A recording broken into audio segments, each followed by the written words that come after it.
For watching, I'm Phil Schuman, in tonight for Christine Devine. New tonight, a confidential memo, a catastrophic fire, and claims of a cover-up. More questions about whether the fire department tried to shield Mayor Bass from any blame. Fox 11's Rachel Aragon, she's been working this story. She's live downtown in front of LA City Hall with the controversial details hidden in what's apparently a 13-page plan, Rachel? The LA Times coming out with a brand new report today. They're pointing to a document specifically that they say highlights and shows that LAFD, according to them, really were trying to shape the media narrative when it comes to the Palisades fire. They also say, according to that document, it really illustrates that they were trying to shield Mayor Bass from public scrutiny with the handling of the Palisades fire. Well, take a look here. If you recall, not that long ago, the LA Times had another bombshell report, of course, earlier this month. They were claiming in that report itself that there were several sources that were alleging that Mayor Karen Bass intervened in the Palisades fire after action report and ordered key findings to be removed or softened. Those are allegations, by the way, the mayor has denied. Well, in today's report, the LA Times claiming a 13-page document with LAFD letterhead, by the way, includes email addresses for the department officials. It also includes Representative of Bass's office and public relations consultants, they say, hired to help shape messaging about the fire. Well, right now, though, it is not known who that memo was ultimately distributed to. However, Fox 11 also looked at this 13-page memo. On one page is a list of local and national media outlets, listing the reporters' names and even labeling either negative or neutral next to the name. Fox 11, by the way, is listed as, quote, negative. Now, earlier I spoke to Trey Robertson, who is representing Palisades fire victims in a civil case against the city. He says public records obtained by the Times adds credibility to his claims that the Lockman fire was not properly extinguished, and he also feels city leaders were leaning on PR experts to help cover up their actions. Take a listen. Said things like coach, train, and teach not to use the word rekindle, but instead called it a holdover fire. And the emails indicate that the mayor's office, the PR firm, and the fire department were concerned about deflecting liability. Now, in response to the claims that Bass intervened in the Palisades fire after action report, the mayor's office said earlier this month in a statement she reviewed an early draft of the report and only asked that LAFD make sure it was accurate on issues like weather and budget. She and her staff made no changes, they say, to the actual drafts. Again, that statement was from earlier this month. We also reached out to Mayor Bass's office today and LAFD about today's report in the LA Times regarding shaping potentially the media coverage. And so far, we are still waiting to hear back. Pretty live tonight, I'm Rachel Aragon. I'll send it back to you guys in the studio. So, Rachel, obviously, depending on your perspective, there's a difference between, quote, shaping the media coverage, and then if you're a public relations person, doing your job to try to project your organization in the best possible light, right? Correct, and we'll go more into this later on tonight, but one thing I noticed is the difference between using the word rekindle fire and reigniting fire and the holdover fire. Again, a big difference there because a lot of debate is around whether or not that Lockman fire was actually fully distinguished or if it was still visible and able to be, taken out. So again, it's really a lot of back and forth, but a lot of the debate, in my opinion, from what I can tell, comes down to that difference. Yeah, I mean, I think they pretty much made up that term, holdover fire. Nobody in the fire service has ever heard that one before. All right, we're going to move on, but we'll hear more from you at 9. Thanks, Rachel. Yes, and coming up at 9, my conversation with one of the LA Times reporters who broke this story today, Paul Pringle. He has one of the bylines there. He will join me, and he reacts to Mayor Bass's pushback on their reporting. All right, beautiful night as we look over the lights of the San Fernando Valley from, is that the Mount Wilson cam? It is. And pretty nice today, a little chilly, but beautiful blue skies. Meteorologist Star Harvey here with us. Star? Yeah, it was definitely chilly getting up this morning, and we're going to see a little bit more of that getting through this evening, but I know a lot of us are happy that all of the rain that we have accumulated this week, it has passed. So we do get left behind with a gorgeous Friday, but also to get us through this weekend. We're going to be on the cooler side to start, but as we do roll over into the end of that weekend, things are going to get even warmer out there. We are under mostly clear skies right now across the downtown LA area. Temperatures right now, 53 degrees. We didn't start off this way. Our temperature temperatures are nice, but those winds also nice, pushing out of the west at about 6 miles per hour. Outside of downtown, we do have some 50s on the map. We're at 53 at the LAX location, 50 in Chino, as well as San Bernardino. Up in Porter Ranch, 46 degrees, and a nice 54 over in Manhattan Beach. Here's a look at these sustained winds. They're going to be on the calm side through this weekend. We're moving at about 5 to 10 miles per hour right now, and it is nice to look at our low temperatures tonight and compare them to where some of us were yesterday. So just a tad bit warmer. We will still have that chill out there in the air, depending on where you are. 30s as well as 40s. Excited to talk about this weekend forecast. It is going to bring in wall-to-wall sunshine. We're starting off in the upper 60s with sunshine in place, and then as we move into Sunday, we have this high pressure system working in. It is going to warm us up to above our averages. We're shooting for a high of 76 degrees by Sunday. And Phil, I know that you're going to be excited to see what comes after this weekend, so I'll hold off on that and give you more details a little bit later. Oh yeah. All right. Oh yeah. Thank you. Unfortunately, we have to move on to this tragic story. New details are coming out tonight on that deadly Sierra Nevada avalanche. The investigators are now looking into whether or not the tour company that organized the ski trip might have some type of criminal negligence. Remember, 8 people were killed, a 9th person is missing and also presumed dead. But the sheriff's office and a state agency investigating why the tour company just didn't cancel the ski trip in the face of a powerful storm coming, and why the guides didn't just turn back as that weather worsened. You're seeing pictures of the victims and their family here, 6 of them, a close-knit group of what we described as adventurous mom friends. They all went to Stanford together. Wow. So tragic.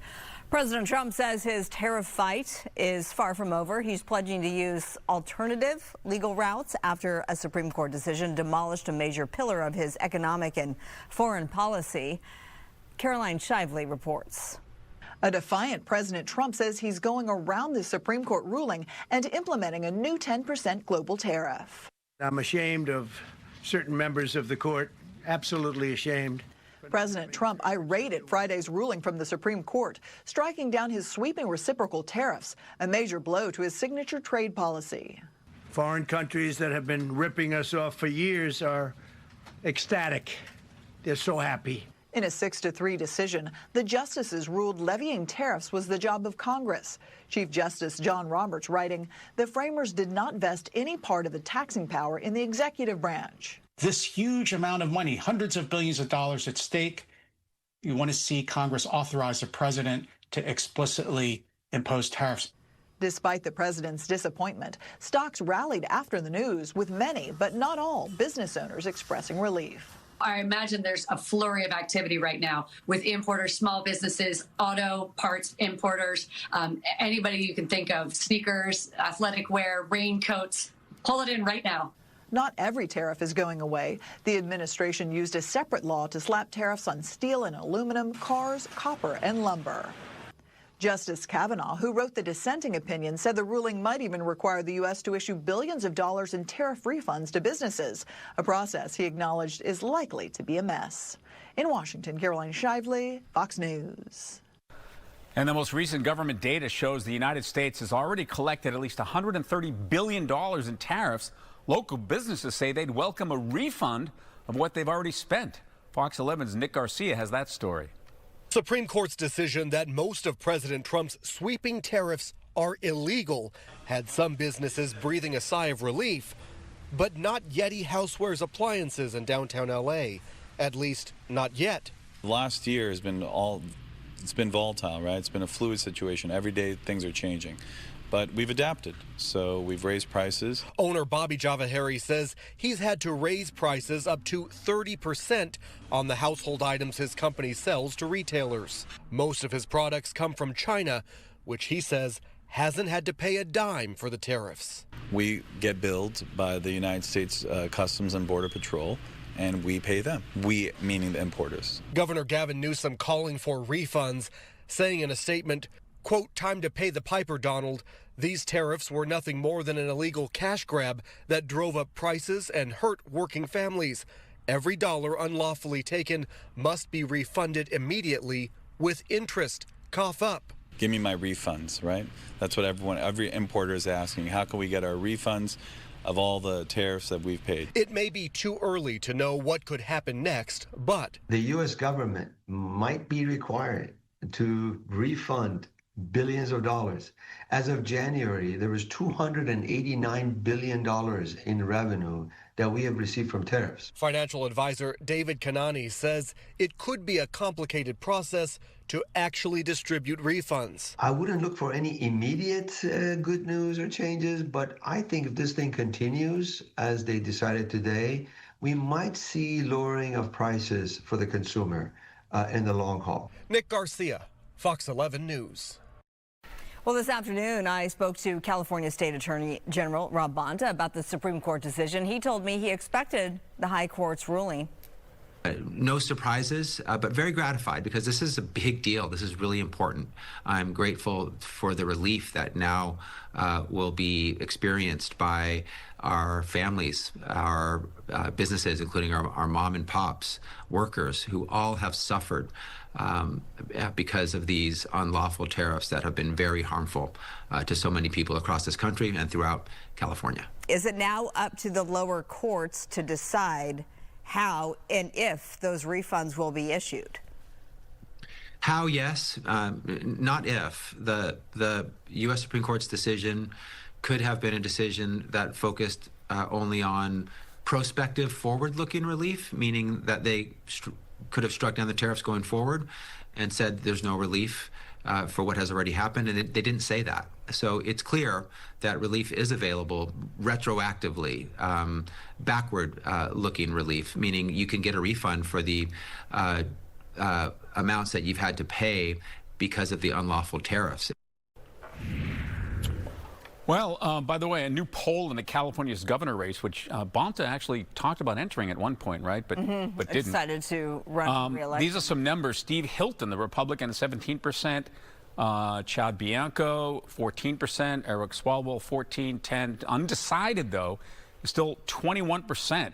So it sort of suggests the race is still wide open. And remember, the top two vote getters, regardless of party, will move on to the November gubernatorial election after the June primary. Still ahead at 8, Gladstone's Malibu is honoring LA's firefighters this Friday, marking 1 year since the Palisades and Malibu fires with a special plaque and community tribute. Plus, the San Gabriel and San Bernardino mountains are blanketed in snow after this week's storms. Local ski resorts and skiers gearing up for a busy weekend.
Gladstones honored local firefighters today for their protection and dedication 1 year ago during the Palisades fires.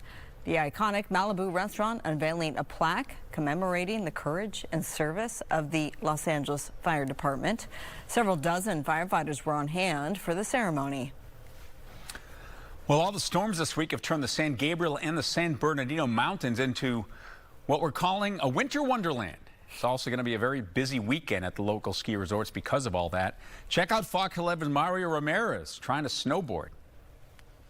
Mountain High Ski Resort is officially open with feet of fresh snow because of this week's 3 storm systems that moved through Southern California. It really is picturesque this morning. You guys are skiers. What would you describe the conditions like? What do you think? I think it's great, yeah. A little chilly. Yeah, it's kind of chilly. We got to ski on ski week. That's the whole idea. So at least once. So we'll see what happens. You know, excellent. See how he does. Very good. Thanks for talking to us, guys. They are from Simi Valley, and we're going to see people from all over here throughout the weekend. They opened up at 9 o'clock this morning. This is going to be great. We've only had about half the runs open, but now they'll be able to open everything, and they're making more snow on top of it. And this should get us far into spring. We saw all the snow coming up, so we just said, let's get up here. Nice plan. And you guys are from Newport Beach, so we had those 3 storms this week. How was it for you all in that coastal community? The coastal community saw a lot of wind and rain. We dealt with the rain all week, but decided to take the day off, thanks boss, and get my son up here during his ski weekend so he can capitalize on the time off. How would you describe the conditions? You're here early. Oh, it's powdery, buttery. It's looking real good out here today. They'll be open all weekend. Okay, not bad, not bad. Hold on. If you guys saw a little earlier, watch out. Kind of wiped out on a snowboard. Watch out, everybody. Let me ask these snowboarders, any tips for somebody who's inexperienced like myself? Come have fun. Don't fall. Yeah, you don't have anything to worry about because of the powder, dude. Yeah, so just come out and have fun. That's good advice, guys. Thank you. So have fun in these great conditions throughout the weekend if you're planning on coming up to Mountain High Ski Resort. In Wrightwood, I'm Mario Ramirez. Back to you. Well, he's going to be sore tomorrow. Yeah. All right, coming up, as we celebrate Black Heritage, one Santa Monica man is honoring the past 1 mile at a time. We'll meet the bicycle nomad riding historic trails across America next.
We are celebrating, Black Heritage Month by cycling through history. A Santa Monica man is on a mission to bike through historical trails across the country. This may be the best thing you'll see today. Fox 11's Nick Garcia introduces us to the man known as the bicycle nomad. When I was a kid, it's the first taste of freedom that I had. Eric Cedeno, known on social media as Bicycle Nomad, has spent his life on two wheels. He's also dedicated to exploring history and sharing what he learns with his followers on Instagram. Cedeno has biked through a portion of the Underground Railroad, retracing the path of people seeking freedom. I always say, I can't compare what they went through in my experience. What am I seeing here? The Underground Railroad. But I've always been fascinated with the resilience of the people that traveled the Underground Railroad. It was after that trip that he discovered his life's mission. But I didn't connect with the history until I came across this particular photo of 20 black soldiers going from Missoula, Montana to St. Louis, Missouri, 1,900 miles. Buffalo Soldiers, an all-black unit of the U.S. Army after the Civil War, they were among the first to experiment with cycling as a means of military transportation. Learning about them opened Cedeno's eyes to a rich history of black bicyclists. To see people that look like me, my skin tone, traveling by bike in 1897, I was like, wow.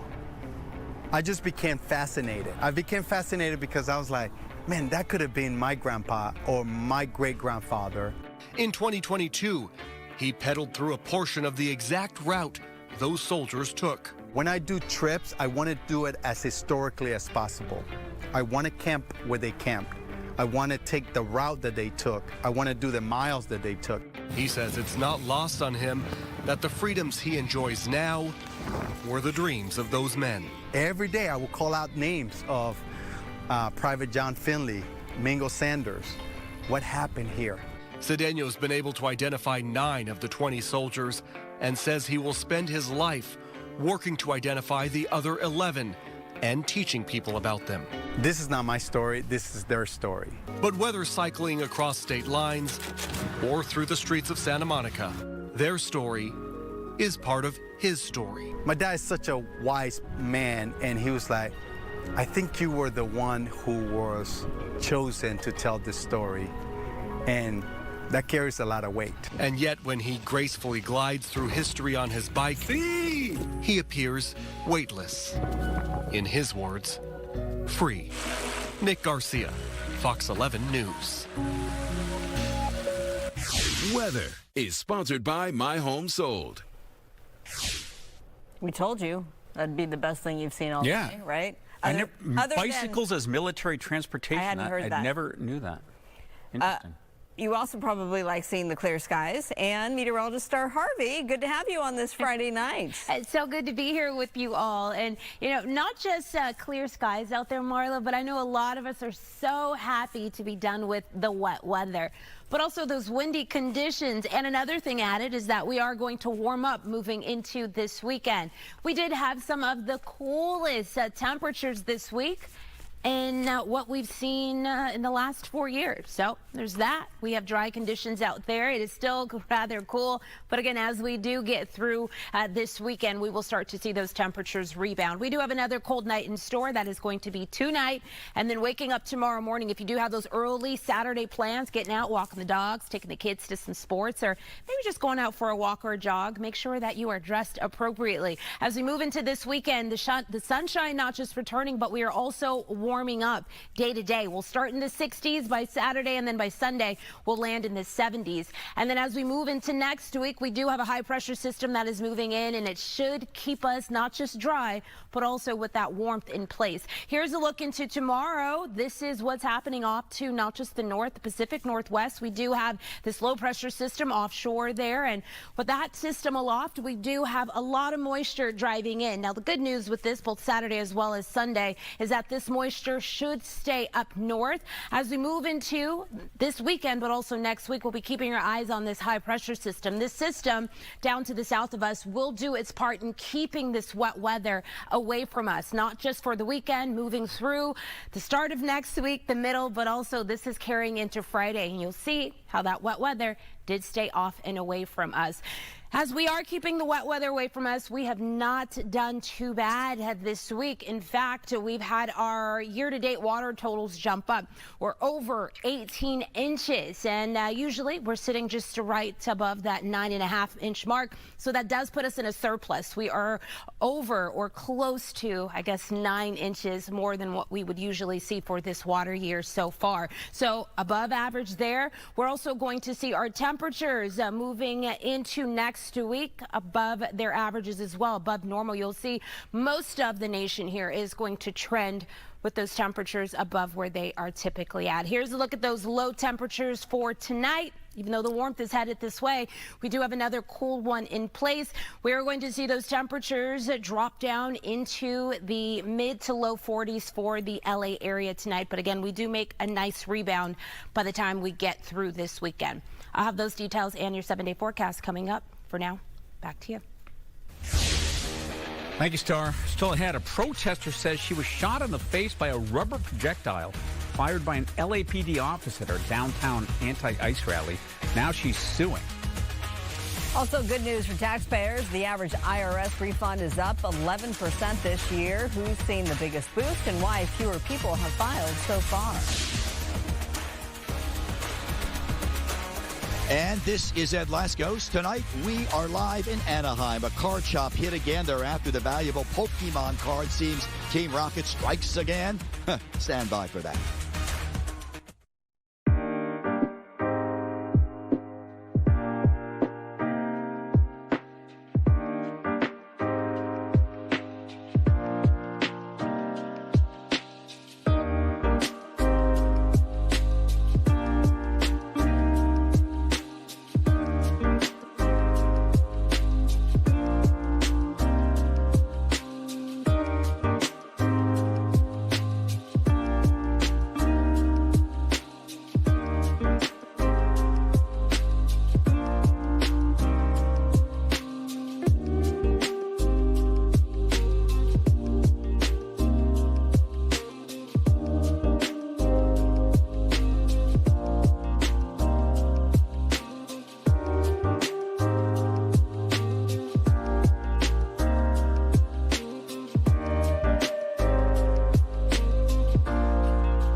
live across SoCal. This is LA Live News Tonight on Fox 11 Plus.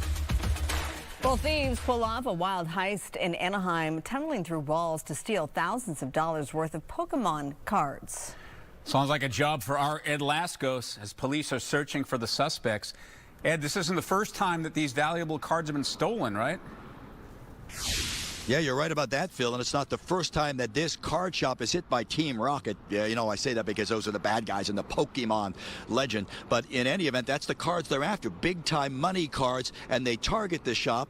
It was hit 6 months ago, so they do some security in front to stop them from coming in again. You know what? The crooks find another way to get inside. Mike, take us right into the story, will you? See that insurance sign over there? It's the Dewey Collectible Shop. It's right to the right, next door to the insurance shop. But I mentioned that office, the insurance office, because that's what they use. They break in there and then go through the wall. Let's get to it. To the video we go. Security video shows them.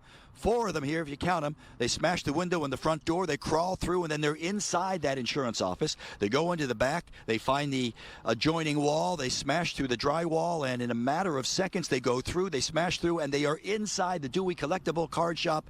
And they're helping themselves, smashing all the display counters and grabbing all the Pokemon cards that they can. You know, they are prized possessions for the collectors and the investors out there who trade the cards back and forth. Some of them limited edition, so they're very valuable. One of the cards, just one of the cards stolen here, $10,000.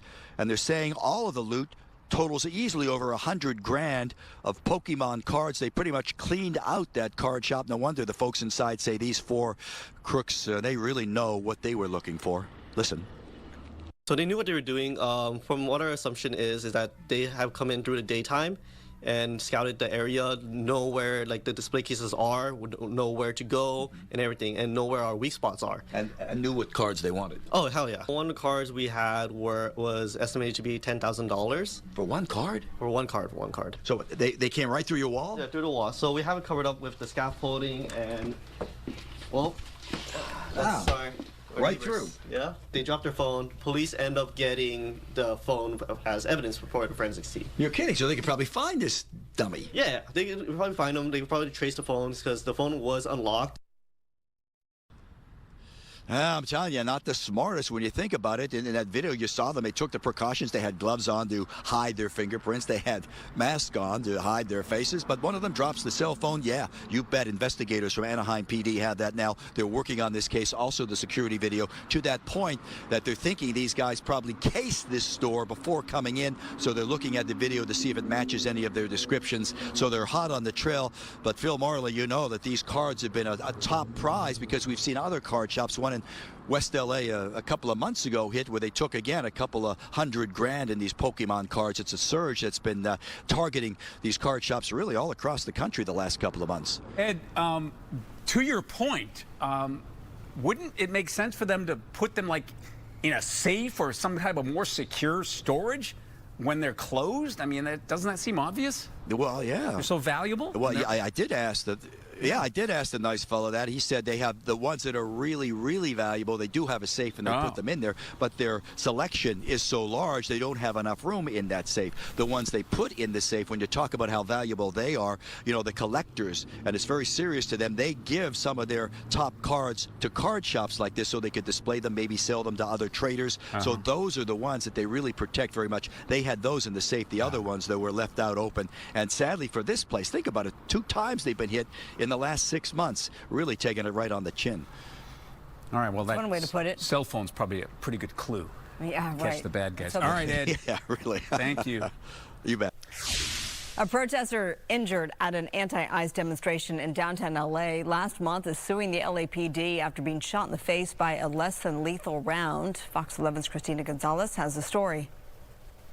Boom. It felt like I've got a hit on my face with the basketball. But it wasn't the basketball that hit Jasmine Lomas during anti-ICE protests in downtown LA on January 30th. The 25-year-old says she was actually trying to leave when she was hit with what her attorneys believe was a round from an FN 303 less than lethal paint projectile launcher.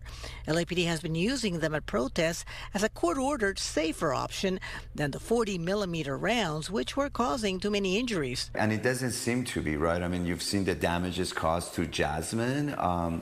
It's as lethal as the 40 and the 37 millimeters, especially when it's aimed at someone's face. When did you realize how serious this was? Even with the blood, I realized it was bad, but it wasn't until I got to the hospital and they were telling me, oh, this is glass and metal, and it burned my skin. Now, LAPD will not comment on pending litigation, but Chief McDonald did speak about that night and some of the less than lethal weapons they used during the police commission meeting right after. Officers assigned to skirmish lines were being struck by rocks, bottles, and fireworks. Based on the ongoing threat to officer safety, the incident commander authorized the use of department-approved less lethal options, including the 37mm launchers and the FN-303.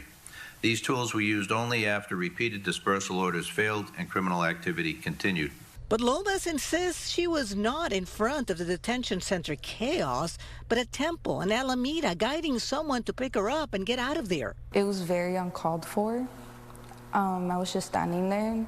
I wasn't carrying anything that could indicate that I was a threat to anybody or them. They need to stop using this FN-303 as well. And also follow the rules. There's got to be a certain amount of distance between you and whoever you're going to shoot. You can't aim at their face. Knowing what you know now, would you do it again? Would you go? Yes, because it's inhumane what they're doing. In Los Angeles, I'm Christina Gonzalez, Fox 11 News. New IRS data shows the average tax refund is higher this year. Fox's Jerry Willis has more on how much more people are getting back. Good news, tax refunds up 11% so far this filing season and poised to go higher. Here are the numbers from the IRS through February 6th. The average refund has hit $2,290 versus $2,065 a year ago, or $225 more than last year. And insiders say that if history is any guide, the refunds will become even richer. Why? Because of a quirk in the law, the current figures don't yet include millions in earned income tax credits and additional child tax credits. As a result, the size of refunds tends to grow over the course of the tax season. All in, the U.S. Treasury expects tax relief to total $91 billion, and that could provide important stimulus to the economy. So on the one hand, taxpayers are going to get larger refunds because of the tax cuts. They're also going to see more take-home pay because withholding tables have been adjusted for the tax cuts moving forward. So that is a boon to consumers and may push up spending. Refunds are rising because of tax cuts in Trump's One Big Beautiful Law, which yields significant benefits to filers. Among the beneficiaries, retirees, waitresses, bartenders, hourly workers, and even car buyers, as the bill reduces taxes on tips, Social Security income, overtime pay, and even the interest people pay on car loans. Despite the fact that larger than usual refunds are likely for filers, the number of taxpayers who have filed since the season began January 26 is down 5% from last year. In New York, Jerry Willis, Fox Business. Well, it may come as no surprise that you're going to need that extra cash in Southern California. A study by Consumer Affairs is highlighting the financial pressure on residents here. Study finding that a $100,000 salary effectively shrinks to about $66,000. They specified Los Angeles, Long Beach, Irvine, Anaheim, and Santa Ana, pointing to the so-called double hit of California's high state income tax and then the cost of living that is more than 15% above the national average. So it leaves six-figure earners in what the study described as survival mode. The reality for a lot of professionals is the net paycheck often covers little more than housing, utilities, and transportation.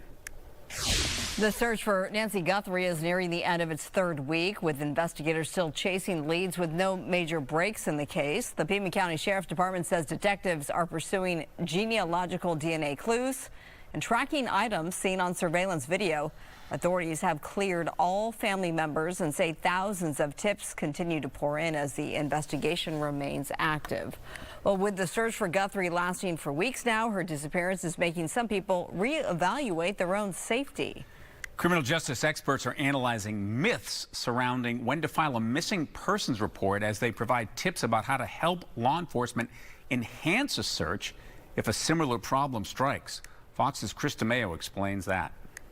With Nancy Guthrie still missing, her kidnapping is triggering nerves across Tucson, Arizona, and other communities nationwide. Yeah, it's weird for our little neighborhood. I mean, it's just something that we don't see up in this area. And as teams are busy still investigating, Wesley Jennings, criminal justice and legal studies professor at the University of Mississippi, wants everyone to know what to do if they're ever concerned a loved one went missing. An unfortunate, myth surrounding missing persons is that there's some waiting period that you have to go through 24 hours or whatnot before you can make a call and say someone is missing. That is not the truth.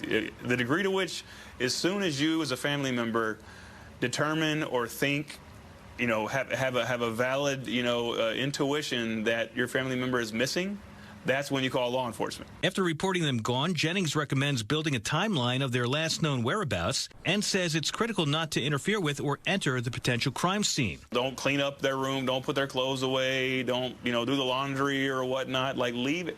Try to preserve everything you can of that victim's property and identifiable related information that you can to preserve. That's helpful for law enforcement as well. Meanwhile, Jennings also says to be aware of what many kidnappers usually look for. So in terms of what kidnappers rely on is, one, the victim's routine. If they start to identify these routines, then they know where, at what day, and at what time the victim is most vulnerable, essentially by themselves. Chris DeMeo, Fox News.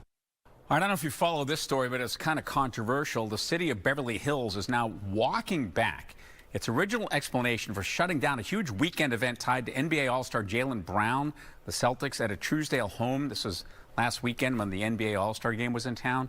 The city initially said a permit had been denied for a party due to prior violations. Jaylen said no, and now the city admits that was incorrect. Here's the statement from BH. On behalf of the city, I would like to apologize to Jaylen Brown and the Gennard family. That's the house I think it was at. No permit application was submitted nor denied. The residence does not have any prior related violations on record, and the event was ended due to believed city code violations.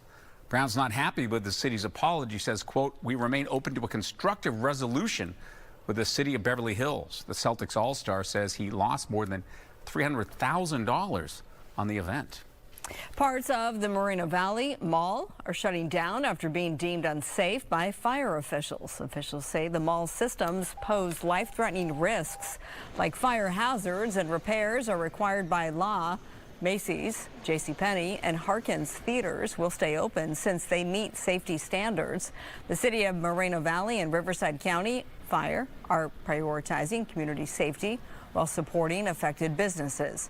The closures will remain until all violations are fixed. Coming up, NASA one step closer to sending astronauts back to around the moon. But is the rocket ready? The launch. We'll tell you what still needs to be done before liftoff.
NASA says it is targeting an early March launch for its Artemis 2 mission after a successful fueling test today of its 322-foot Space Launch System rocket is at Cape Canaveral in Florida. The test flight will send 4 astronauts on a 600,000-mile journey around the moon and back. Work remains before liftoff, but if all goes according to plan, the earliest launch date would be March 6th. The excitement for Artemis 2 is really, really starting to build. We can really start to feel it. It's coming. You know, every night I look up at the moon and I see it, and I get real excited because I can really feel she's calling us, and we're ready. All right. 3 Americans, 1 Canadian astronaut are preparing for the historic mission once all systems are go, as they say. So, would you ever go into space? What? Yes, sign me up. Put me in, coach. You would?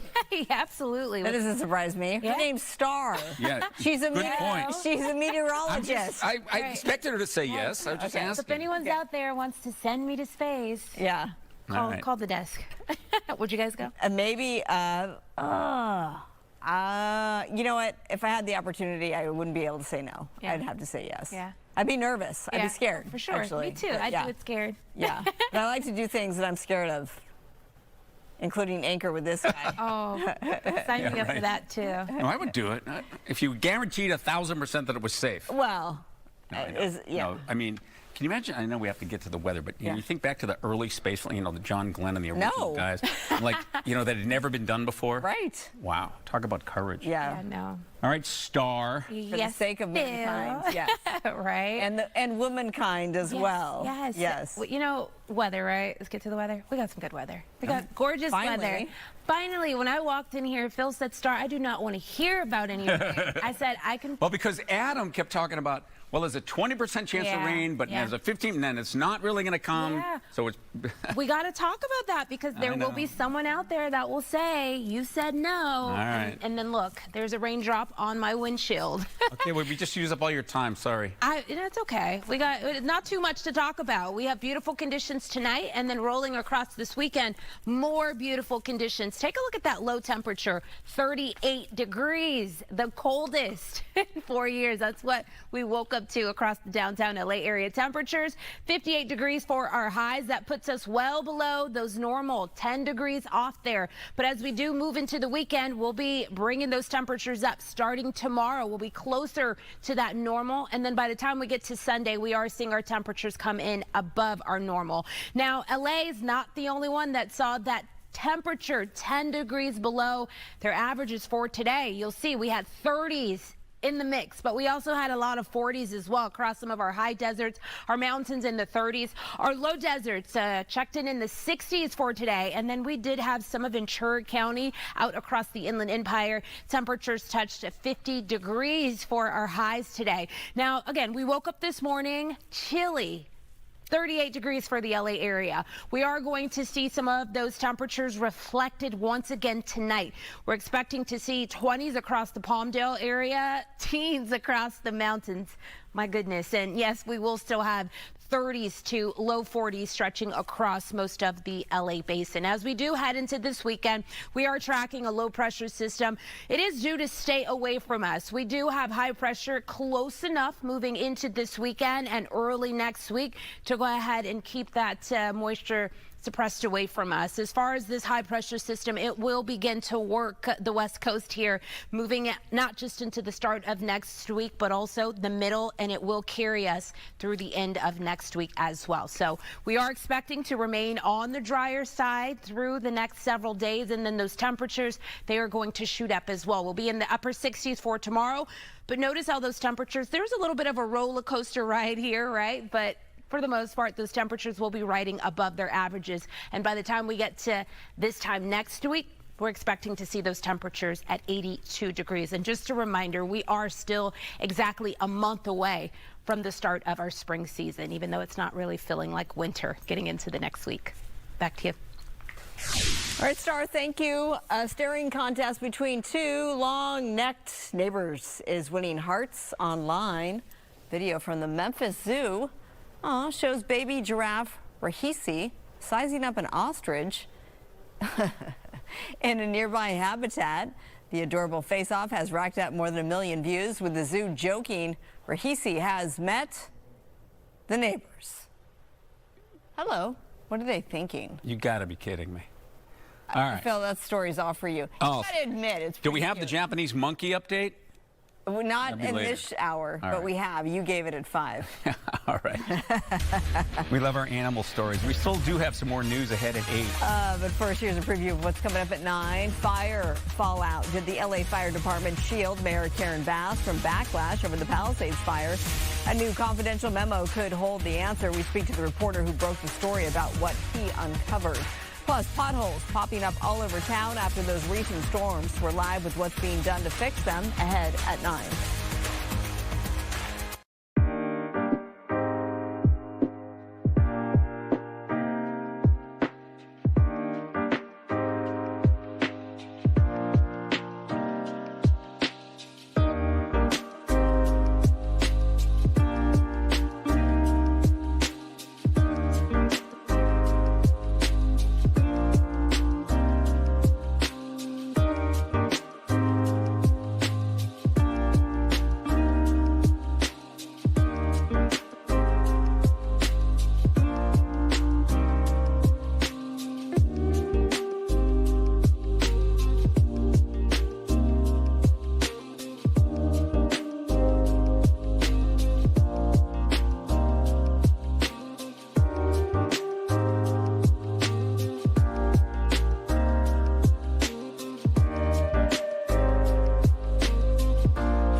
President Trump and former President Obama sparking new buzz about, of all things, aliens. You remember last week, President Obama was on a podcast. He said he believes aliens are real, but then he later clarified it to say that he's seen no evidence of it. Now, President Trump is taking it a step further. While aboard Air Force One, here's what he said. I will be directing the Secretary of War and other relevant agencies to release government files on extraterrestrial life.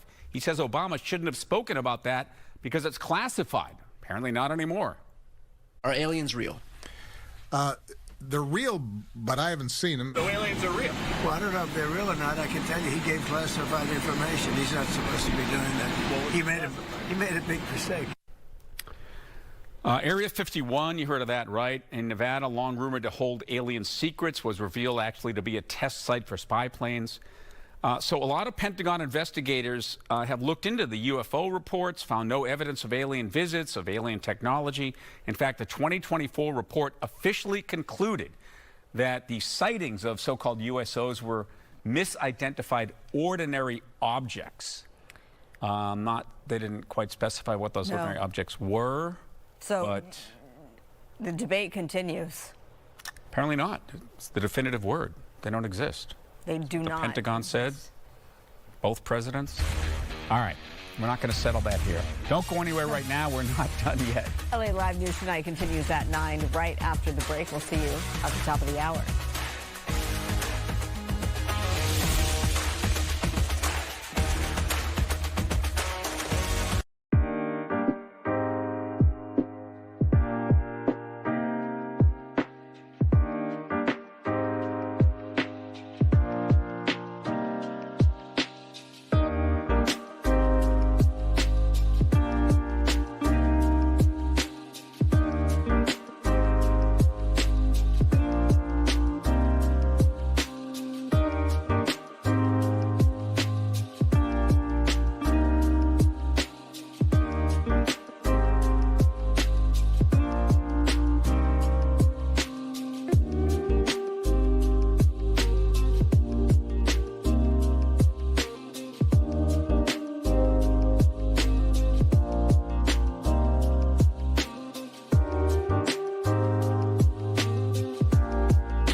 Across SoCal, this is LA Live News Tonight on Fox 11 Plus. To manage news coverage of the after-action report to protect the reputations of the mayor. Now at 9, did the LA Fire Department shield Mayor Karen Bass from backlash over the Palisades fire? A new obtained memo suggests so. Tonight we hear directly from the LA Times reporter who broke the story. Plus, a major Supreme Court decision strikes down Trump's global tariffs. I'm Laura Diaz in Sherman Oaks, where there's an uproar over potholes. Everybody has one, and they are very angry about it. Coming up, I'll tell you what's being done. And we're live from the coast of the Inland Valleys. Meteorologist Star Harvey with a preview of what's on the horizon. Well, Marla, we've seen a lot of rainfall this week. I can tell you we are not just drying out today. We do see those conditions through our weekend, but we are also going to have a nice little warm up. I'll have those details and more coming up. But first, breaking news right now. One person is dead after a car crashes into a pole in Pacoima. Live pictures now from Sky Fox. This happened just about 8:20, so within this last hour. This is Paxton Street and San Fernando Road. Firefighters rescued a 27-year-old man trapped in the car. He is now in critical condition at a local trauma center. A 39-year-old woman suffered minor injuries and did not need hospital care, but sadly, you see the white tent there, emergency response crews. A 30-year-old man died at the scene. Good evening, everybody. You're watching LA Live News Tonight. I'm Marla Tejas.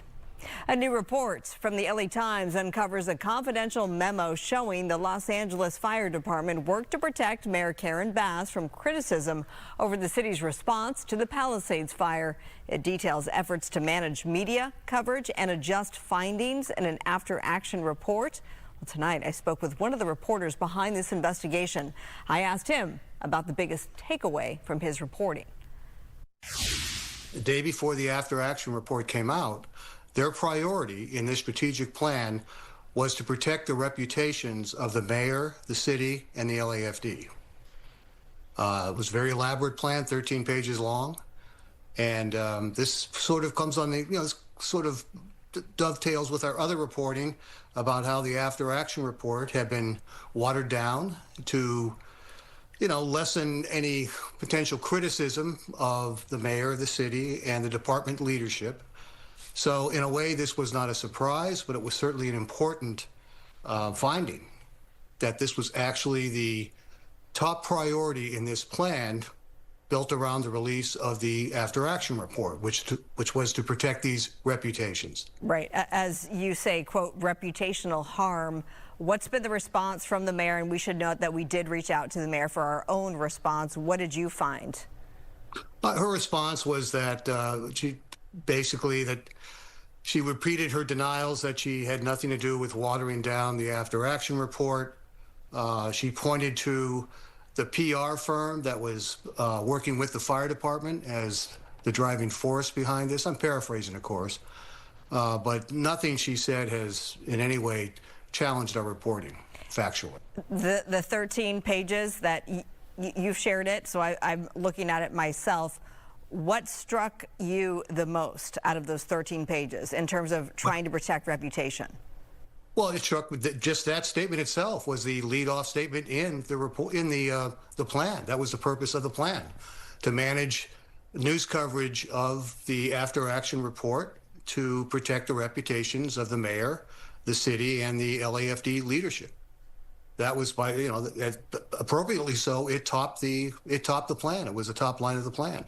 So that was certainly the biggest takeaway. And then let me get your thoughts on the fact that it actually, you mentioned that they hired an outside firm to handle this and to prepare them for questioning from reporters. They go by agency and they list reporters who could be conducting these questions to the mayor and city leadership. LA Times is part of the list. You're named. They deem reporters as neutral or negative, meaning not friendly to the press, or pardon me, to their goals.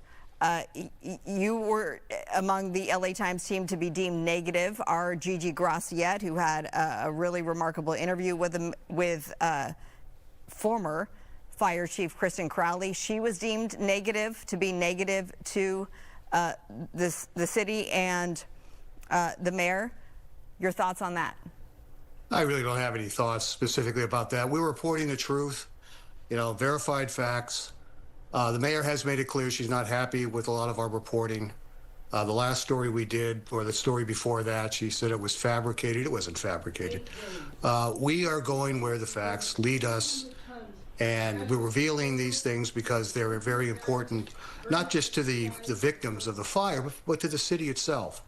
And the mayor has continued to refuse to sit down with us and do an interview about all these things. So the negative thing isn't really, to me, an issue in this.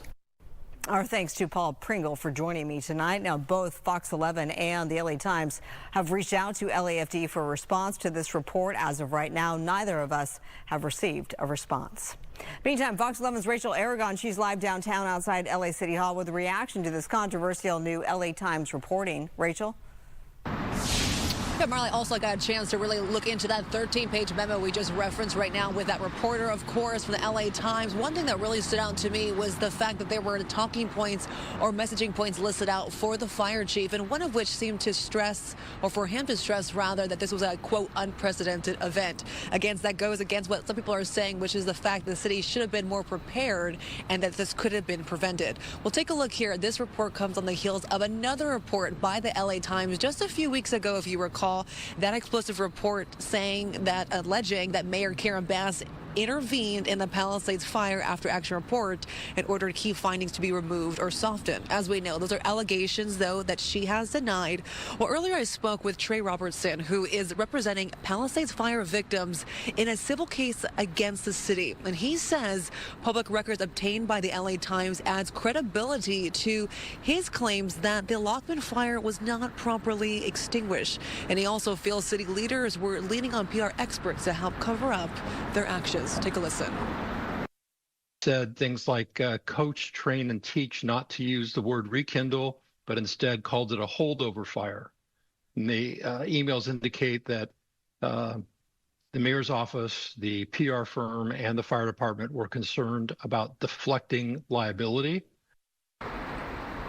Well, in response to the claims Bass intervened in the Palisades after action report, the mayor's office issued this statement to us again earlier this month, saying she reviewed an early draft of the report and only asked LAFD to make sure it was accurate on issues like weather and budget. She also says her staff made no changes to the draft. Now, back here live, Marla, as you mentioned, we ourselves already reached out to LAFD and the mayor's office. But again, just looking through the report, I will tell you the optics of it does not look great. It does look like there's a lot of imaging, a lot of messaging in there, and a lot of concern regarding how the public is going to perceive the city's handling of this fire.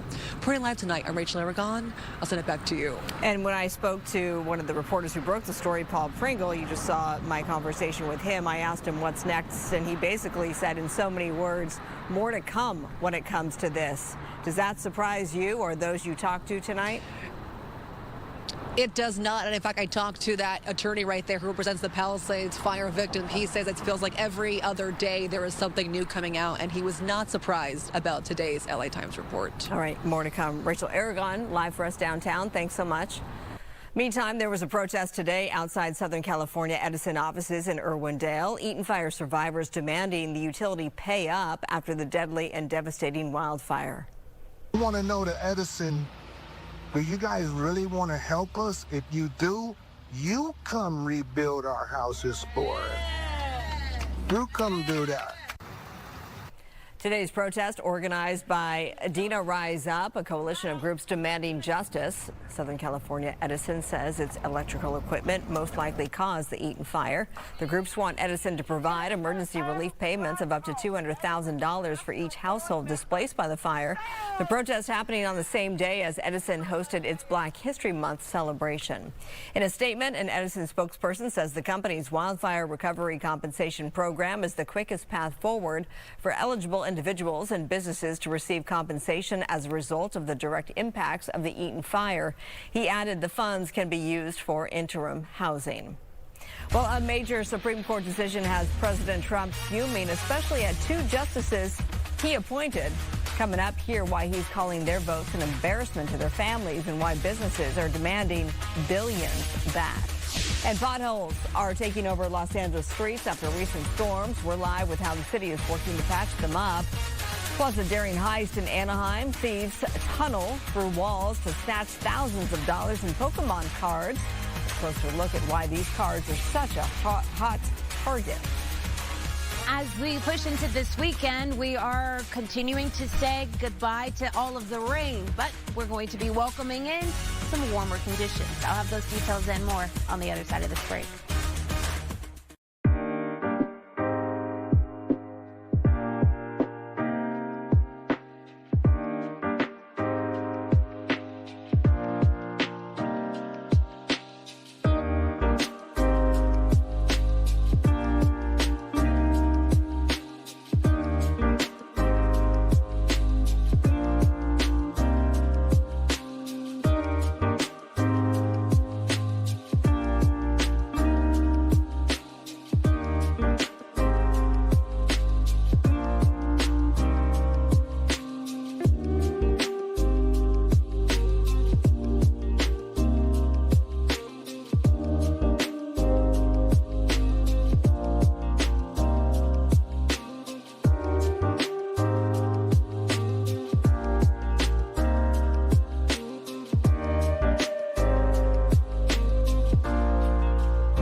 New tonight, a rough ride across L.A. Recent storms have left L.A. city streets riddled with potholes, and drivers say they've had enough of the bump and the grind that follows. I said it, the bump and grind. So what is the city doing to smooth things over? Fox 11's Laura Diaz, she's live for us in Sherman Oaks with the details, and I think everyone watching tonight can relate to this, Laura. Oh, sure we all can. This is the car capital of the world, right? So the good news is the rain has stopped. The bad news is there are potholes everywhere, and people are up in arms about it. Well, I think the roads are crap, and somebody's got to do something about it. As soon as the rain starts, we get swamped. So it's been a rainy week, and this whole week we've been pretty much nonstop. Well, that driver speaks for a lot of people in Los Angeles. Day after day of pounding rain, and the roads are a mess. Potholes are one of the biggest problems, leaving roadways tough to navigate. Cars and especially tires take a rugged beating, plunging into that abyss. But for this businessman, whose business it is to help stranded motorists, no matter the location and no matter the time of day, it has been a booming business, as you can imagine. His truck is tricked out with everything you need. He arrives to get you back on the road. Now, this Friday, one young motorist in Chinatown called the city's 311 number and asked for help with a pesky pothole. And as you can see, her request was actually met, not only with city workers, but with the mayor of Los Angeles as well. Yes, her day included a face-to-face with Mayor Karen Bass. She was, of course, very surprised and happy about it. Mayor Bass's office says that some 10,000 potholes have been filled since last December's downpour.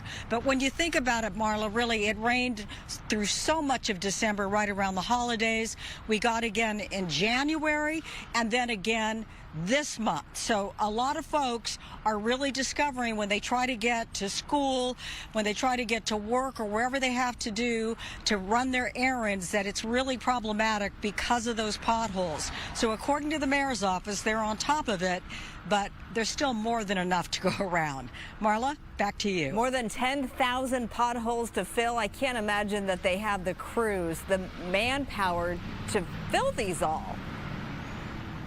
Well, they say that they've filled that many so far, but there's still many more out there.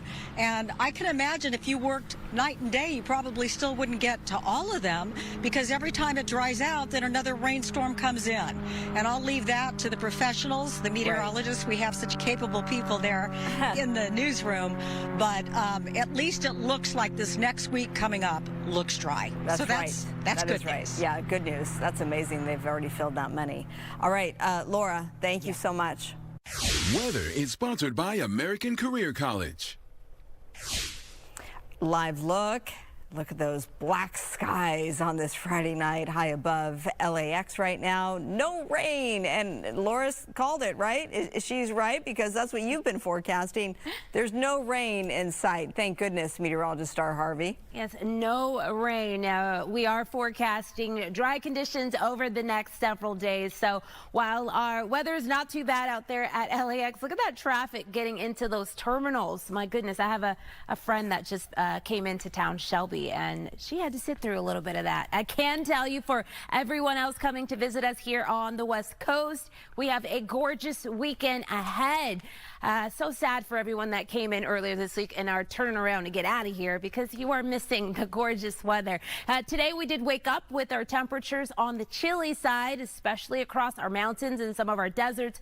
But even in LA, I'll talk a little bit about some of those temperatures that we saw this morning. Otherwise, we are left behind this evening with clear skies. As we roll over into tonight and we hit those lows, we are expecting to have another one of those cold nights. So that means getting up tomorrow morning for everyone that has those early morning plans. Just make sure you got your layers, because they may be required depending on how cold you get. We are expecting to have sunshine and warming conditions through this weekend. By Sunday, we'll be well above our averages in the 70s across the LA area. And then even as we move into next week, we are expecting to see our temperatures temperatures hit the upper 70s and possibly a low 80 or 2 moving across the area as well.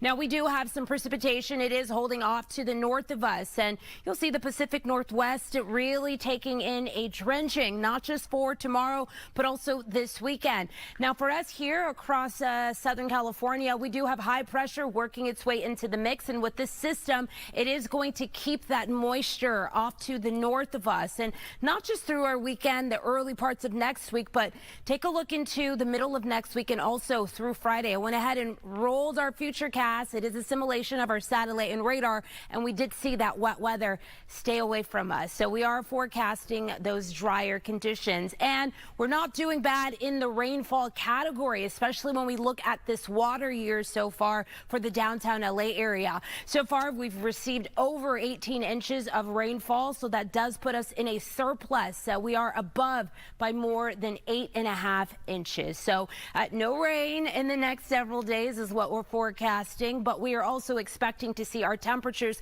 continue to warm or trend warmer moving into next week. You'll see here on our key, warmer than normal. This is not just going to include the West Coast. It's going to be most of our country covered in gorgeous conditions. As far as tonight, I talked about another cool one. Here is a look at that. In that 10 p.m. hour, we'll be dropping down to the upper 40s, but as we do get into those overnight hours, rolling into tomorrow morning, we will have our temperatures getting back to the mid to lower 40s, but we will make a rebound. Here's a look at those afternoon temperatures. Our average for this time of the year is the upper 60s. We're expecting to get close to that as we push into tomorrow, but as we get to the back half of our weekend, we will see our temperatures jumping up close to about 10 degrees across the LA area, and then moving into next week, we do have a little bit of a temperature roller coaster there, but our temperature should be stabilized in the upper 70s for most of the week, and maybe even we'll see a low 80 by the time we get to this time next week for the LA area. I'll be back with a look at that 7-day forecast. For now, Marla, back to you. All right, Star, thank you. A political showdown brewing in our state. Coming up, Attorney General Rob Bonta responds to his challengers' debate challenge.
New reaction tonight from California Attorney General Rob Bonta. Earlier this week, live at 6 o'clock, Bonta's Republican challenger Michael Gates of Huntington Beach challenged Bonta to a series of debates, a challenge Gates sent him in a letter last week.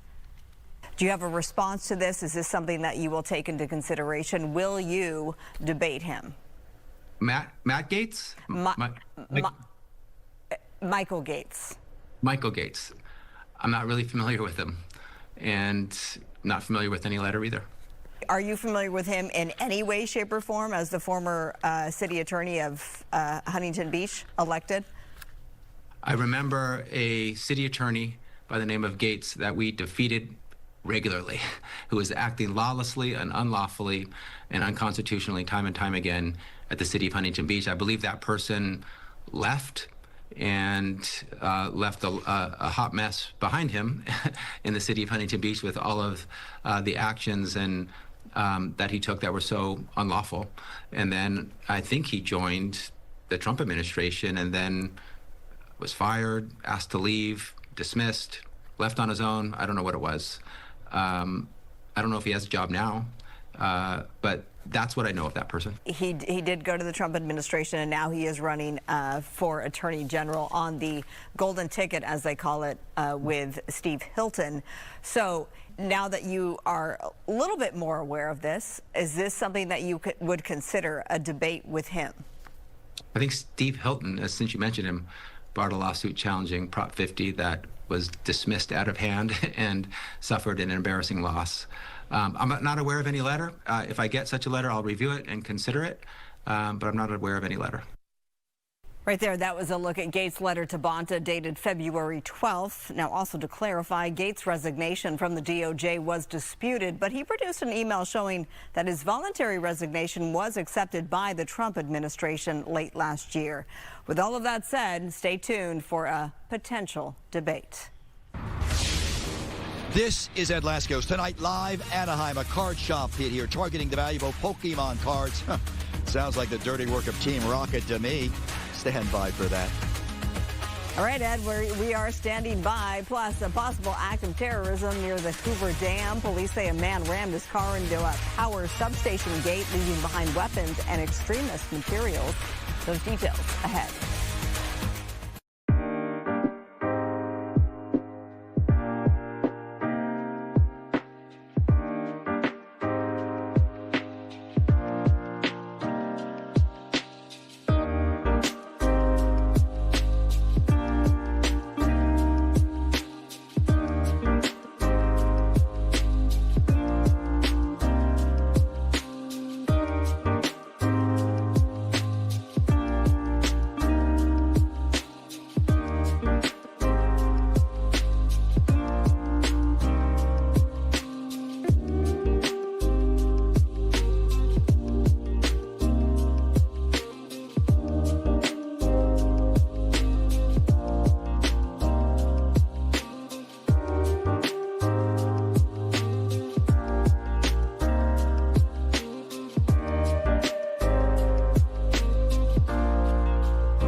across SoCal. This is LA Live News Tonight on Fox 11 Plus. Thieves pull off a wild heist in Anaheim, tunneling through walls to steal thousands of dollars worth of Pokemon cards. Police are searching for the suspects, but this is not the first time in recent months these valuable cards have been stolen. Let's go live to Fox 11's Ed Lascos with more on this developing story tonight. I can't imagine the anguish the owners are going through right now. Ed? Yeah, they're heartbroken, Marla, especially when you think about this card shop has been hit now the second time in just the last 6 months alone. The Team Rocket, well, probably the prime suspect in the world of Pokemon. In the real world, though, the prime suspect, 4 suspects. Law enforcement looking for this late hour. Mikey, take us into the story, will you? The Dewey Collectibles shop. It's right next to the insurance office there. You see the big sign. I mentioned the insurance office because that's how the thieves get in this time, through that office, after the card shop put all type of security out front after they were hit last time. Watch. So you added that after the last break? Yeah, so we added this. We added this security gate to seal off the front of the store. So this time, the clerks find another way to break in. Check the security video. It shows them busting out a window to the office next door. Then they bust through the wall, and just like that, they are inside Dewey Collectibles.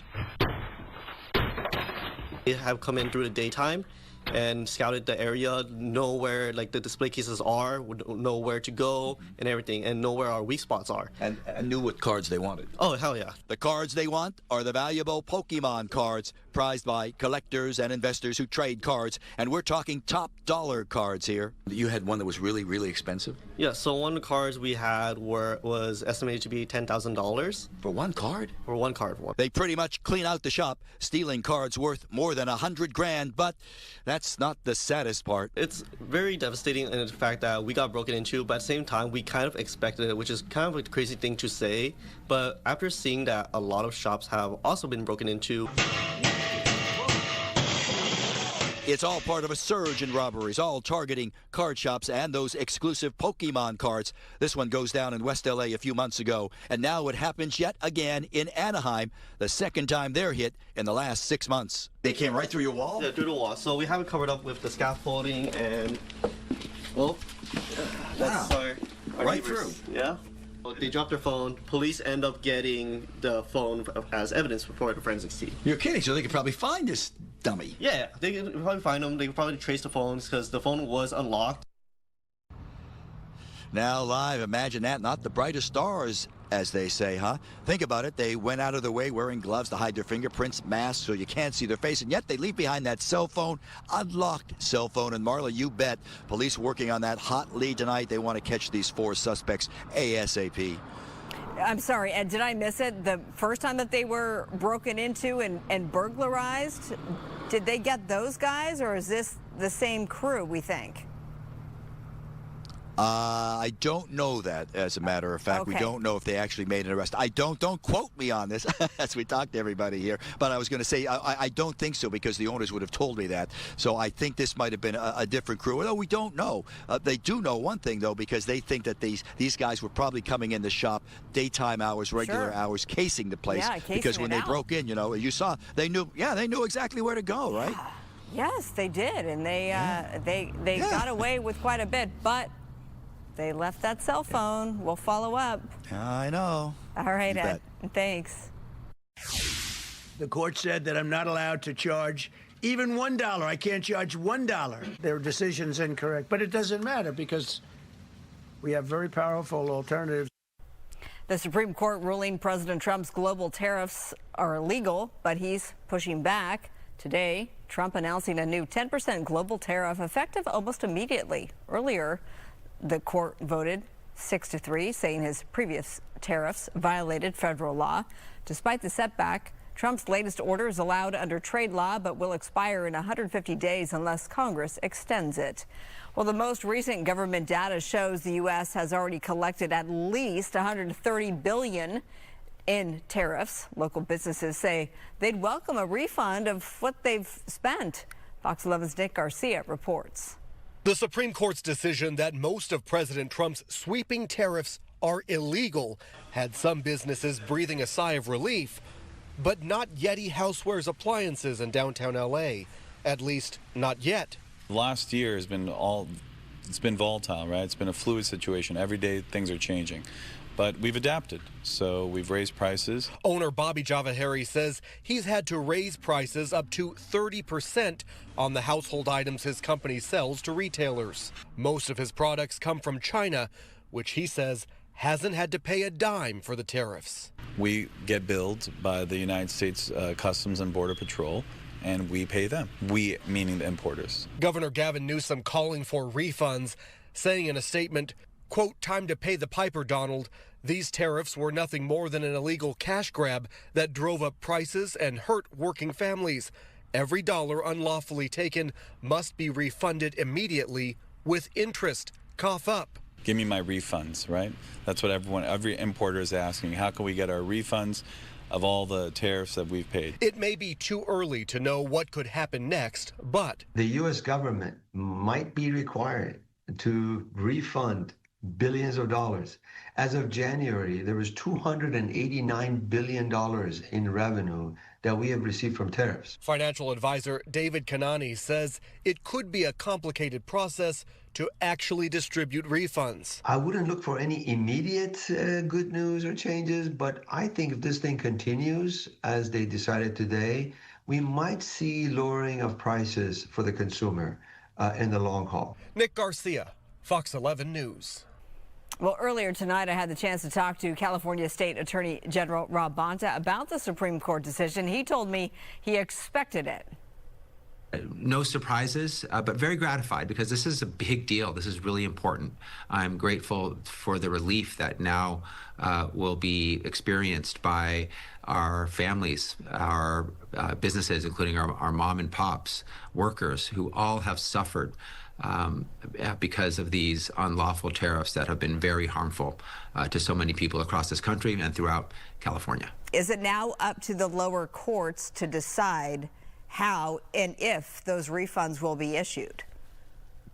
How, yes, not if. The U.S. Supreme Court's decision could have been a decision that focused only on prospective forward-looking relief, meaning that they could have struck down the tariffs going forward and said there's no relief for what has already happened, and they didn't say that. So it's clear that relief is available retroactively, backward-looking relief, meaning you can get a refund for the amounts that you've had to pay because of the unlawful tariffs.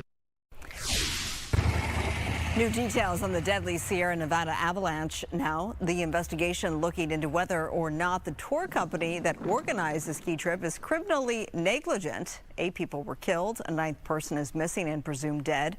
6 of the victims were part of a close-knit group of mom friends. A spokesperson for the family said the Stanford alums were, quote, passionate, skilled skiers who cherished time together in the mountains. New tonight, police are investigating a possible act of terrorism in Boulder City, Nevada, near the Hoover Dam. Yesterday, 23-year-old Dawson Maloney of Albany, New York, rammed his car into a power substation gate. He later died from a self-inflicted gunshot wound. Las Vegas Metro Police say they found weapons, a flamethrower, and extremist materials in his car and hotel room. Maloney reportedly told his family he planned to harm himself and make headlines. No major damage was done to the facility or infrastructure. A protester injured at an anti-ICE demonstration in downtown L.A. is suing the LAPD. Fox 11's Christina Gonzalez reports with a word of caution. Some of the images may be difficult to see. Boom. It felt like I've gotten hit on my face with the basketball. But it wasn't the basketball that hit Jasmine Lomas during anti-ICE protests in downtown LA on January 30th. The 25-year-old says she was actually trying to leave when she was hit with what her attorneys believe was a round from an FN 303 less than lethal paint projectile launcher. LAPD has been using them at protests as a court-ordered safer option than the 40-millimeter rounds, which were causing too many injuries. And it doesn't seem to be, right? I mean, you've seen the damages caused to Jasmine. It's as lethal as the 40 and the 37 millimeters, especially when it's aimed at someone's face. When did you realize how serious this was? Even with the blood, I realized it was bad, but it wasn't until I got to the hospital and they were telling me oh, this is glass. This is glass and metal. And it burned my skin. Now, LAPD will not comment on pending litigation, but Chief McDonald did speak about that night and some of the less than lethal weapons they used during the police commission meeting right after. Officers assigned to skirmish lines were being struck by rocks, bottles, and fireworks. Based on the ongoing threat to officer safety, the incident commander authorized the use of department-approved less lethal options, including the 37mm launchers and the FN 303. These tools were used only after repeated dispersal orders failed and criminal activity continued.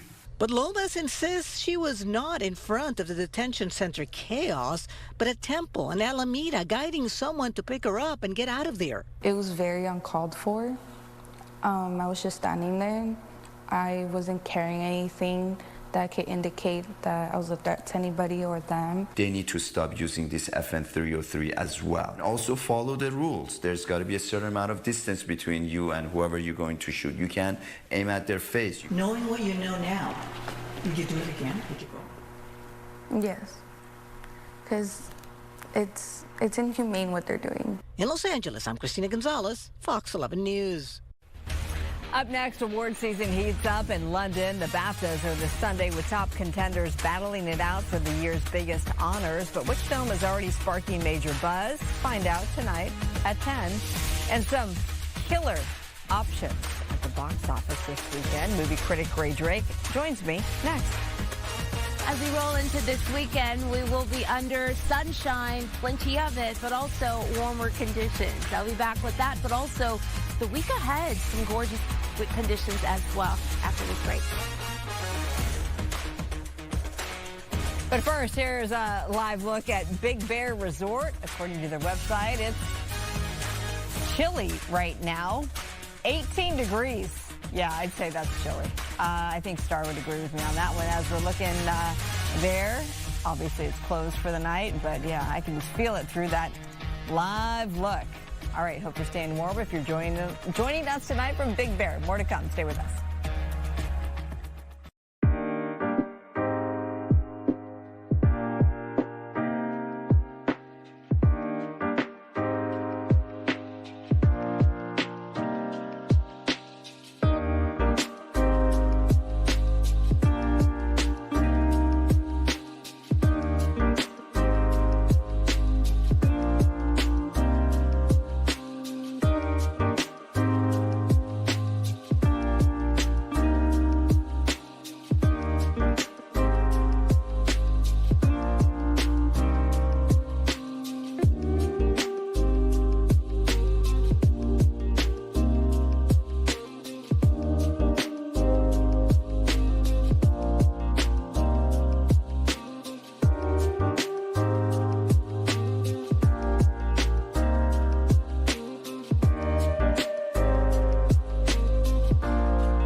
Awards season continues, this time in London. The British Academy of Film and Television Arts, or BAFTAs, will honor the year's best films this Sunday. Leading the pack are One Battle After Another and Sinners, with Hamnet and Marty Supreme close behind. British films like I Swear and The Ballad of Wallace Island are also in the spotlight. Alan Cumming hosts the show, airing on E! Sunday night. Well, new movies are out this weekend, and a popular TV show, also too, coming soon. Is any of it worth your time? For that, we turn to Gray Drake. We start with How to Make a Killing, starring Glenn Powell. Ooh. Is he shirtless? I'm taking it at some point. You know what? I'm in my head. He always is. So it's good hard, point. It's hard to know. But he is so good looking, but with a little wink to it. He's so intelligent. Right. He's great in this movie where he's playing a guy who's been cast off from his obscenely wealthy family. And he feels... But by default, is he wealthy too then? He's not. Oh, he's not. And that's the problem. Okay. He feels entitled to what his family has. Right. And what he's eventually going to inherit. And it's not happening fast enough. So it dawns on him, there are only 7 other people who are set to inherit this wealth alongside him. So he's got to kill one of them off. Or maybe all 7. Ooh. Right? How to Make a Killing. And so Margaret Qualley from The Substance is playing like the femme fatale in it. And Topher Grace from that 70s show and Zach Woods from The Office are some of his like cousins. Okay. You know, family members. Right. And so this one was really surprisingly witty and dark. I like so it's wit. like right, and it's a surprising noir, and that's exactly the kind of stuff that you get from A24. That also has movies out for the Oscars like Marty Supreme. Okay, so the dark comedy in theaters as of now. I want to see that. Loved. Okay, so killing is the theme It is. in this. Also in theaters, Psycho Killer. This is what I saw online is getting panned. Well, it's exactly what it sounds like. Okay, so there's a big, strong, scary guy. And he's mysterious, and he has a very disturbingly deep voice, and he's wearing an old-timey gas mask, and he is killing people left and right, all in Illinois. There's only one cop that seems even mildly prepared to investigate this case, and that's Officer Jane. And she's played by Georgina Campbell, that was the hero in a movie called Barbarian that I loved. So I'm happy to see her back, and she's by far the best part of this movie because I didn't think the journey to get to the very inventive ending was any fun. I don't know if inventive is a good adjective. I enjoyed it, and I'm trying to give it credit. Okay. But the path to it, it just didn't quite work for me, and that's why you might be thinking it's getting panned by people online on social. Sure. Because I just, there's an element of horror movies that needs to be like a wild ride, even if it's just a little. Right. And this one felt like a little bit of a slog to me. And so even though it has cameos by people like Malcolm McDowell, I was underwhelmed overall. Sad to say. All right, so Psycho Killer, you gave it a shot. We'll see. And then streaming, this is season 2. I know a lot of people are excited to have this back. Paradise. Oh, yeah. Of course, with Sterling K. Brown. Yes. So this was one of the most surprising series of its first season. Like, once you figure out what's going on, which is that there's about 25,000 people in a bunker because the planet Earth is in trouble. It's basically the apocalypse out there. So season 2 picks up right after the events of season 1. And we're sticking with what's happening with people on the outside this time. Oh, okay. We're not just in the bunker. We see some of those people leave, and we see what's really going on outside. I was captivated by this. Wow. They made the mistake of giving me the whole season to do interviews. So you binged it. Ooh, did I? I really enjoyed it. It's very different from the first season. Okay. People need to be prepared, and I still stick with it because if you're not into a particular episode, they're going to change gears on the next one. I like that. Keeps you guessing. Loved it. Okay, so Paradise season 2 on Hulu, right? Okay, streaming now. It's going to be streaming on Monday. On Monday. Yes, so you have a couple more days. They'll drop the whole thing. I'm building anticipation. That's good. That's good. All right. If you want to hear more from her and her entertainment news, you can check out CBR.com. Gray Drake, always a delight. Thank you so much. You bet. And your T-shirt is paying homage to Scream. That's right. The final one. Small town weirdo. Love you. We love Gray Drake. Oh, yeah. We also love being able to, even though it's going to be clear this weekend, just to go to the movies, enjoy yourself, right? Yes, it's never a bad idea to go watch a movie. I love to go to the movies and movie hop. I'm one of those people that will go see 3 movies in one evening. So I love it. Yeah, if you don't have those plans already, not a bad idea to maybe hit a theater or 2 this weekend. We will continue under clear and dry conditions through the remainder of your Friday evening. Let's talk about what took place a little bit earlier today. Our not just afternoon highs were in the 50s, but I want to focus on that low, 38 degrees. We woke up to that this morning in the downtown LA area. That is the coldest that our temperatures have been in the last 4 years. If we take a look at our, in the last 4 years on this date, if you take a look at those highs, 58 degrees is what we hit today. So you'll see we did come just 10 degrees below our averages. As we move into tomorrow, our temperatures will be similar to what is normal around this time of the year for the LA area. But as we move into Sunday, we're expecting that our temperatures will be nearly 10 degrees above that. So it is going to be a beautiful weekend, especially for the second half. We didn't just have 50s and 60s on the map today for the surrounding region. We had some 30s as well as 40s. So 30s across some of our mountains, but we also had some 40s into our high deserts.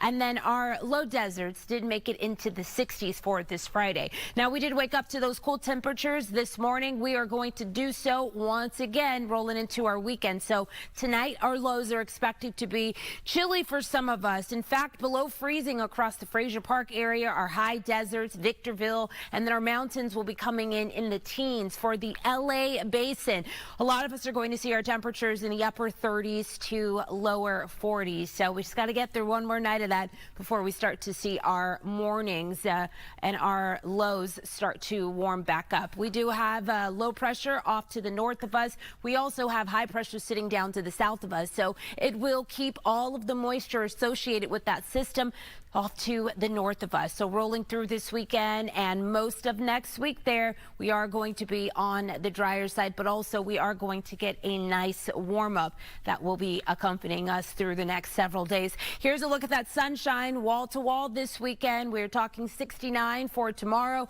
and then rolling into Sunday, 76 degrees there. So close to about 10 degrees above our averages. As we make our way into next week, we'll have more of that cloud cover mixing in with our sunshine, but we're also waiting to see our temperatures drive up. Most of next week, LA, Inland Orange County, our temperatures will be in the upper 70s, and we may even get the chance to see a low 80 by the time we get to next Friday. 82 degrees is what we're shooting for. We're going to go ahead and send it back to you. All right, Star, thank you. Disneyland making big moves to keep the magic alive as international tourism slows. From new shows to extended discounts, they're focusing on local visitors. Coming up, we'll tell you what's behind the buzz about Bluey's best day ever.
A humpback whale that was found dead on the shore in Newport Beach was towed out to sea today.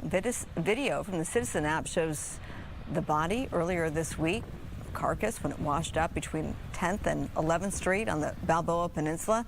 Scientists with the Pacific Marine Mammal Center say they took samples of the whale to study in a lab. They say in a statement that while marine mammal strandings are always difficult to witness, they offer rare and valuable opportunities for scientific investigation. Topo Chico fans, brace yourselves. Bottles are temporarily off shelves in the U.S. Coca-Cola, which owns the brand, says production slowed due to quality concerns at wells in Monterrey, Mexico. The company is pausing orders to upgrade facilities at the water source. But don't worry, Topo Chico's flavored sparkling water and canned cocktails are still available. Coca-Cola promises the original mineral water will return later this year, so hang tight, it's not gone for good. Disneyland is leaning on local visitors as international tourism slows. Over half of its guests are Californians, helping offset fewer international travelers to attract more families. The park is launching a Bluey's Best Day Ever show on March 22nd and keeping the Monsters, Inc. ride open through 2027. The park also expanded discounts for California residents and military members. And finally tonight, meet Punch, a 6-month-old Japanese macaque from a zoo in Japan who's capturing hearts worldwide. Abandoned at birth, he found comfort in a stuffed orangutan. And after some tough times with his troop, the zoo says he's finally being accepted. He's now even getting groomed by some. The president of IKEA Japan is making sure Punch has plenty of plushies.